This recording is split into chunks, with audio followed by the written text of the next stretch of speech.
보통 파상풍 하면 우리가 생각하는 게 녹슨 못, 되게 더러운 무슨 기구들 이런 데서 옮을 것 같잖아요. 근데 생각보다 이런 데에도 파상풍균이 있을 수가 있습니다.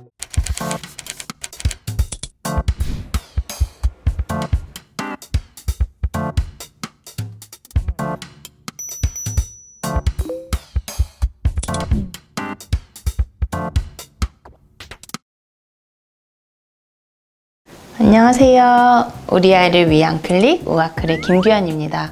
저희 집 아이들은 너무 개구정이어가지고 여기저기 부딪히고 상처도 되게 잘 나는데요. 옛날 어르신들이 그러셨잖아요. 여름철이 되면 상처가 덧난다. 그래서 저도 장난꾸러기 저희 아이들의 상처에 조금 더 관심이 많아지게 되었습니다. 그래서 이번에는 흉터와 상처에 대해서 준비를 해보았습니다.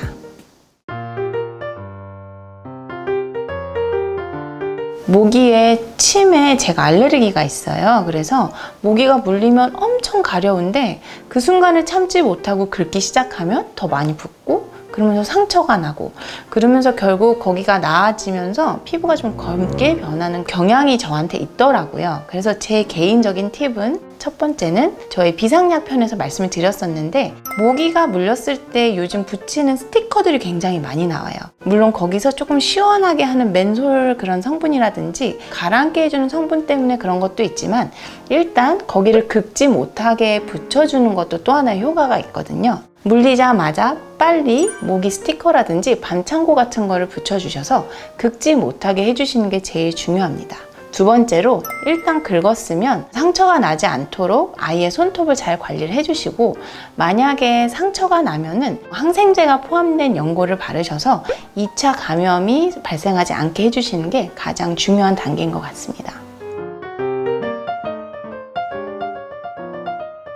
물론 상처의 정도에 따라서 다른 것 같아요. 첫째로 단순히 쓸려서 피부가 벗겨지면서 피가 나고 이제 상처가 난 건지 아니면 정말로 어디에 베어서 이 상처가 버려져서 조직과 조직 사이에 틈이 많이 생긴 경우인지를 살펴보시고 만약에 틈이 많이 벌어졌다. 그런 경우에서는 반드시 성형외과를 가셔서 꿰매셔야 됩니다. 보시기에 상처가 좀 지저분하고 뭔가 좀 처치가 필요한 것 같다? 그러면은 가까운 소아과에도 굉장히 기본적인 소독 용품들이 다 갖추어져 있습니다. 그래서 소아과를 가셔도 저는 괜찮다고 생각을 합니다.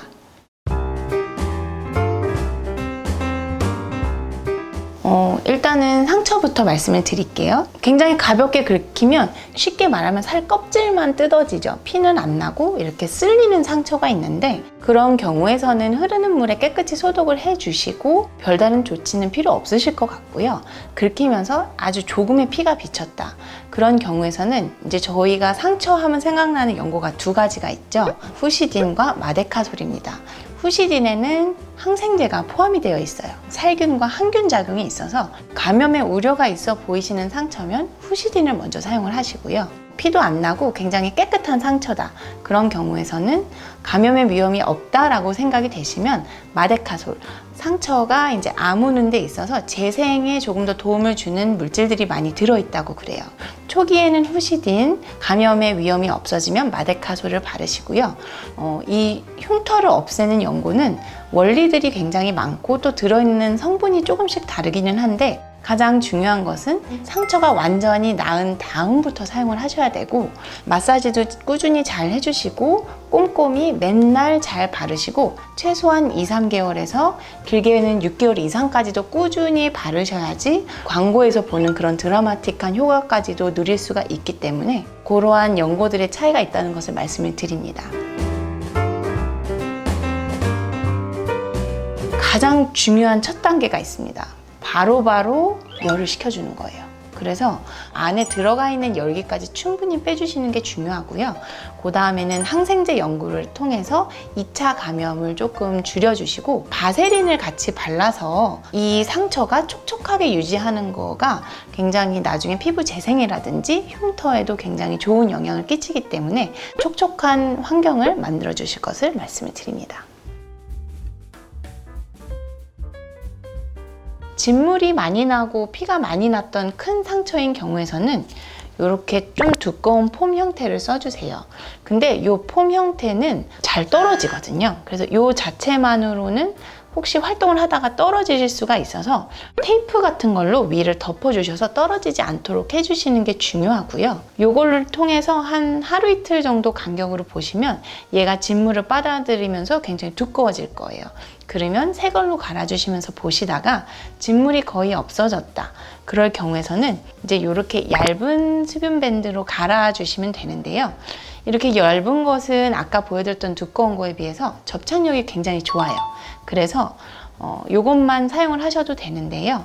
이렇게 동그랗게 끝에 모서리를 잘라주시면 이렇게 네모나게 자른 것보다 훨씬 더 잘 접착되어 있다라고 합니다. 그래서 이렇게 붙여주시고 체온을 통해서 한 20-30초 꾹 눌러주시면 굉장히 잘 붙어 있어요. 2-3일에 한 번씩 상처 부위가 이렇게 하얗게 부풀어 오르면 바꿔주시면 되고요. 그 다음에 또 하나 중요한 건 자외선을 쐬지 않는 거예요. 우리가 이제 상처가 회복되고 거기서 새로운 조직들이 생기면서 새 살이 돋아나게 되는데 원래 있었던 우리의 살과는 조금 성상이 다르기 때문에 자외선을 차단해주는 게 굉장히 중요하고요. 그래서 요즘은 이런 수분 밴드도 UV 차단이 되는 것도 있더라고요. 그런 것들을 따로 구입을 해주셔도 되고요. 그런 게 귀찮으신 경우에는 선크림 위에 잘 발라주시면 좋을 것 같습니다. 그리고 선크림을 바르기가 어려운 부위인 경우에서는 긴 옷을 입어서 햇빛 자체를 차단해 주시는 것도 하나의 팁이라고 할 수가 있습니다. 파상풍 되게 중요한 얘기인 것 같아요. 왜냐하면 보통 파상풍 하면 우리가 생각하는 게 녹슨 못, 되게 더러운 무슨 기구들 이런 데서 옮을 것 같잖아요. 근데 생각보다 사람의 장 안에도 파상풍균이 있고요. 그 다음에 동물의 똥, 그리고 흙, 나무까지 이런 데에도 파상풍균이 있을 수가 있습니다. 그래서 우리가 야외 활동 중에 혹시 상처가 났다, 가장 중요한 거는 4시간 이내에 소독을 하셔야지 파상풍에 걸릴 위험이 현저히 감소한다는 거고요. 우리 아이들 같은 경우에서는 만 11세가 되기 전에 총 5번의 파상풍 접종을 맞아요.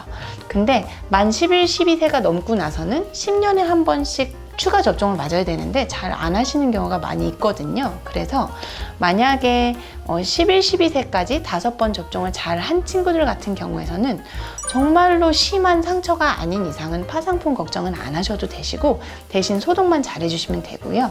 이제 20대, 30대 분들은 혹시 내가 11살, 12살 때 파상풍 주사를 맞고 추가 접종을 안 했다, 전혀 기억이 없으신 분들은 빨리 파상풍 주사를 맞으실 것을 권유를 드립니다. 왜냐하면 동물에 물리는 것 자체만으로도 파상풍에 걸릴 수가 있기 때문에 파상풍 주사도 한 번씩 챙겨주시면 좋을 것 같습니다. 더운 여름철에 상처 관리에 대해서 한번 같이 알아봤어요. 우아클 선생님이 알려준 팁으로 우리 아이들의 흉터를 같이 지켜줄 수 있었으면 좋겠습니다. 저희는 다음 편에서 뵙도록 하겠습니다. 감사합니다.